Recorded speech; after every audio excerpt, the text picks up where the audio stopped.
Hello everybody, welcome back to my channel. My name is Queenie. For those who don't know me, reviewing Ready to Love season episode 5. Before I get into it, please make sure to like this video, subscribe and hit the bell, and leave a comment down below. I hope one of your comments is not asking what happens at the watch party. I'm so sorry. To the people who are over on Discord, which is where the watch parties are, I forgot that I have recently moved. Therefore, I'm not in the same time zone. I was wondering why at 8 o'clock the show was at the end, forgetting that it's now 6 o'clock because now I've gained 2 hours. So my apologies on that, okay? Jumping in, they left us on a cliffhanger. I'm shocked. It was Marvin and Red who were up for elimination, and you mean to tell me y'all got rid of Red? Who are you really? Outside of your job, outside of your stuff, and outside of your connections. Unfortunately, your journey ends here. We appreciate you, brother. It's not me that's not ready to love. It's them that's not ready to love me. Now, Red should have gone, don't get me wrong, but I feel like before Marvin, though? Really? Okay.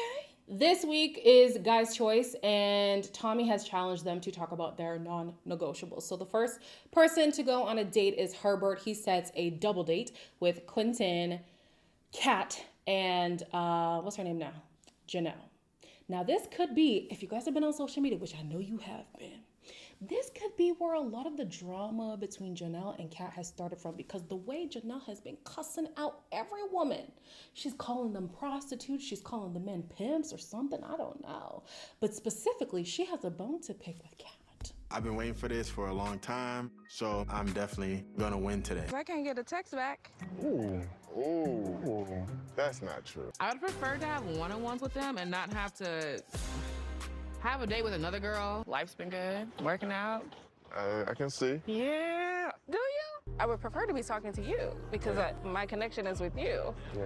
That would be my preference. It's definitely a challenge for me to make sure she feels and knows that she's a priority for me. So a few things went on this date. Herbert hasn't been applying pressure, and it seems like that's going to be something that we see in the next episode as well. He's not that communicative, which is going to turn a lot of women off. I don't know why you think that that's the way to go, but anyways, we move. His non-negotiable is that he wants children.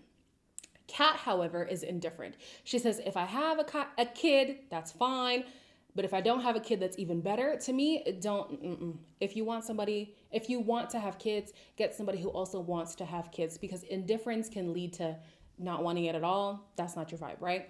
Quentin's non-negotiable is that he needs a woman who is emotionally intelligent and disciplined. Well, that means Janelle's out the window. With the way Janelle has been cutting up on the internet, she is not emotionally intelligent. I'm so sorry. And the discipline, she ain't got it. And hey, if this video finds her, girl, I'm just talking about the material you gave us. Chris invites Aries to his alleged house, and because Ready to Love, they love a staging job. And he hires a private chef to cook this alleged Nigerian food. I'm sorry, that did not look authentic to me. And eventually the conversation got a little bit intense when they're talking about parenting and kids and his own history with his own parents. One of my major non-negotiables when I deal with a woman that does have child is the relationship with the father. I'm with you. I don't do the drama. I can't do it at all. The day before I was born, my father passed, and then my mother's birthday was coming up. So she's very, very important to me. That's the same type of love that my mother gave us. So when I saw you, I was like, it triggers. Losing my own dad, I related to that, and I was really happy that he decided to share that with me. That's one of the reasons why I am attracted to her, because she does have that nurturing spirit. This was a great date. All right, so I'm trying to be sensitive about this because Chris has lost both parents. One of them was at birth, which was his dad, right? Chris, his non-negotiable is if he's going to entertain a woman who has children, there needs to be peace within that co-parenting situation. He doesn't want to come into any baby daddy drama. I feel like a lot of people would agree with you, right? He says that he loves how Aries loves her boys, and that's what made him emotional, because he lost his dad very young. Not sure when he lost his mom, but he also lost his mom, right? So he's kind of looking for that familial unit that he doesn't have. He says that what draws him to Aries is her nurturing characteristics. To me, it kind of raised like a yellow flag, like a caution, because he also goes on to say that because she is like a loving mom, he thinks that makes her a good woman and a good partner, which isn't mutually exclusive. Some people can be good parents and not good partners. Some people can be good partners and not good parents. So I'm just like, I wonder if his yearning for that motherly figure to his kids, maybe even to himself, might be clouding his judgment on who he chooses to pursue. Maybe this could be a reach, but as you know, I love to reach, right? So I'm just like, yeah, I hope that he has that discernment that just because somebody is a good mom, that doesn't necessarily mean they're going to be a good wife to you. That's all. Before I say too much, I think I'm just going to leave that there. I cannot believe we have to witness another encounter between Unique and Marvin. But because they wanted to keep him, here we are. Marvin, I see you keep trying to take the lead. Is that a habit? Yeah. Marvin, I'm so glad we did this. I'm so glad you thought so highly of me to do this.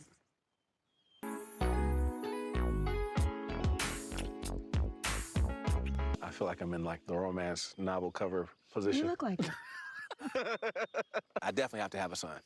It's giving me you're gonna move mountains to make sure you make that happen. Oh, yeah. My life goal is to start my own family, and if a woman doesn't have children, they're gonna be my preference. One thing I've noticed with these two, they're going to milk this whole I'm dominant, you're submissive dynamic between them. Like Marvin really likes taking charge, and the woman he can so easily do that with is Unique. And especially with how the episode ended, I'm like, oh, Marvin, you're a sick man, you know. You are a sick man. So for Marvin, his non-negotiable is that he wants to have at least 2 more children. One of them preferably to be a boy. Unique is saying, listen, there's some things in life that you cannot control, which is true. But what I'm getting from that conversation is she ain't really looking to have kids. And even if she doesn't, it's a girl. You just gonna have to be okay with that. And we don't know if Marvin's gonna be okay with that, right? So then there's this conversation of like healing. Was it with her or was it in another date? In general, there's this conversation about healing when it comes to Unique, right? And I've been saying, I feel like she is emotionally unavailable. So to be like emotionally unavailable in this process, and then also a lot of these guys want kids and they're dealing with women who have either had enough kids or just don't want to have kids, it's basically a done deal for Unique. Morier sets up a triple date with Chris, Herbert, Kira, Sierra, and Jessica. And the date was improv, which at first I was like, now what the hell? Why are you going to go on a date that's improv? But it actually kind of worked. What could we have done differently to where this wouldn't have happened? I think if you had listened when I said turn left. Immediately, she kind of attacked me. You should have did this, should have did that. I wasn't sure if we were still improv or not. We passed the maternity. We did, How and you about seen that? you. I felt like you pulled my arm a little bit when I was looking at the incubators. You was trying to get it right there. Oh man, I was trying to get it right there. I want to go to the restroom. Hey, look, my boy is March, but they don't move that fast. One of my non-negotiables is somebody that is definitely health conscious. Are you healthy? Very. Okay. All over. So we got a lot from this date. We have Chris, who values resolution, and Jessica, who wants to make sure that she is taken care of. In their little improv situation, he felt like she was kind of attacking her a little bit, not like seriously, but he's like, oh, is this how she handles conflict? And she felt like, oh, is he the type who's able to keep me as his priority when it comes to safety and stuff? Like, am I gonna be protected by this man? In their little resolution, they did come to the conclusion that, okay, yeah, we are on the same page. I will take care of you. I know how to resolve conflict. Moving on.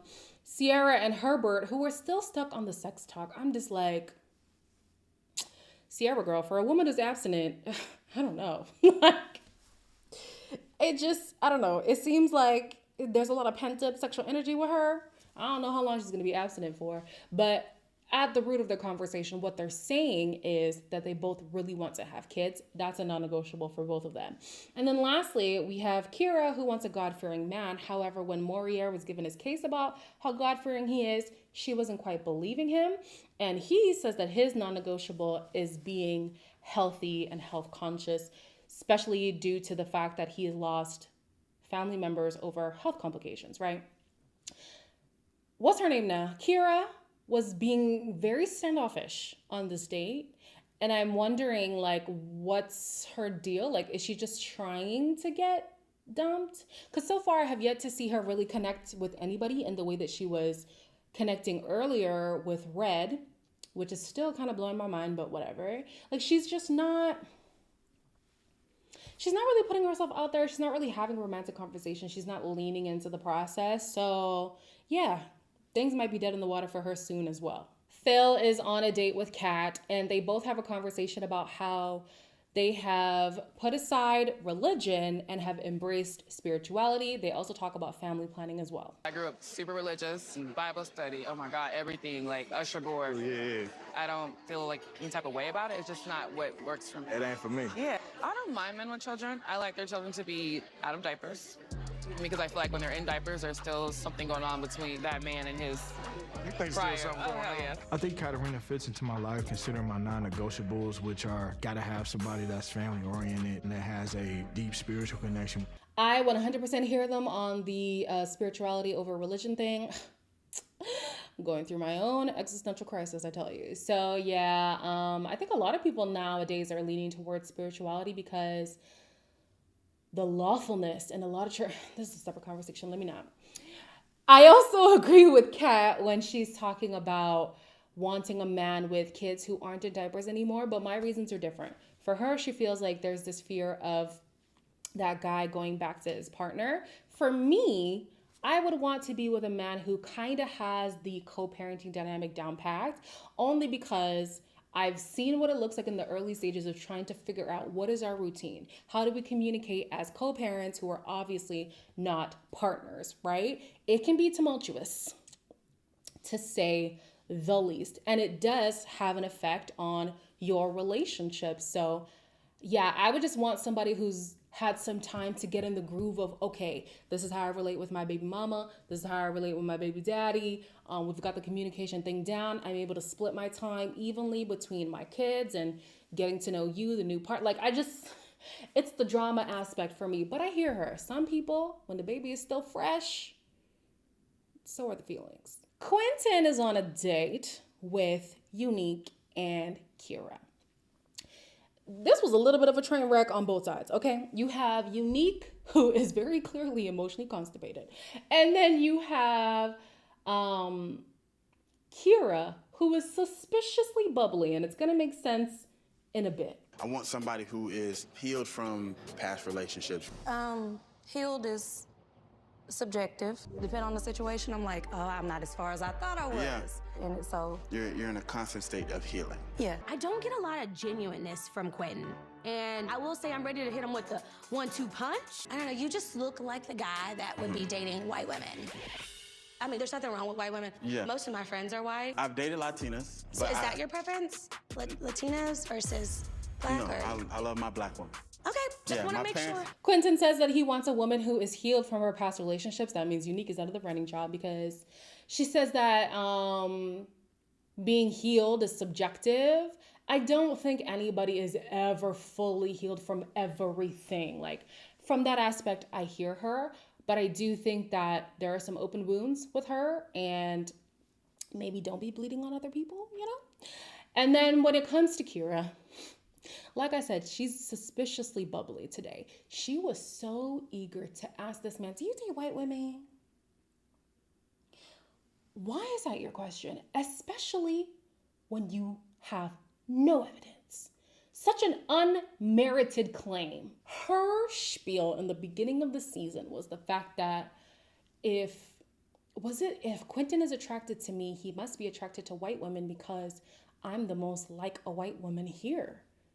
Of course, it can't be complexion-wise, so then she amended her statement saying it's because of her personality. In today's episode, She says she has a lot of white friends. Therefore, she has a good gauge on whether or not he would be attracted to black or white women. Again, no evidence.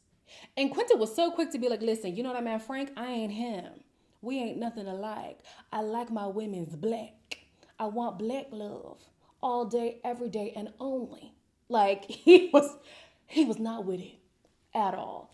I'm just like, if you're going to make a statement like that, especially on an exclusively black dating show, have some kind of evidence. You didn't even know if he has dated a white girl before. It's just a hunch that you're going on. And this is after she's already told all the other women, painting an image about him, right? Because it kind of feels like, okay, well, are you being insincere in this part? Like, there's a lot of questions that come with that. And I'm just like, yeah, Kira, it's not a good look. Something popped up to me in the men's lounge.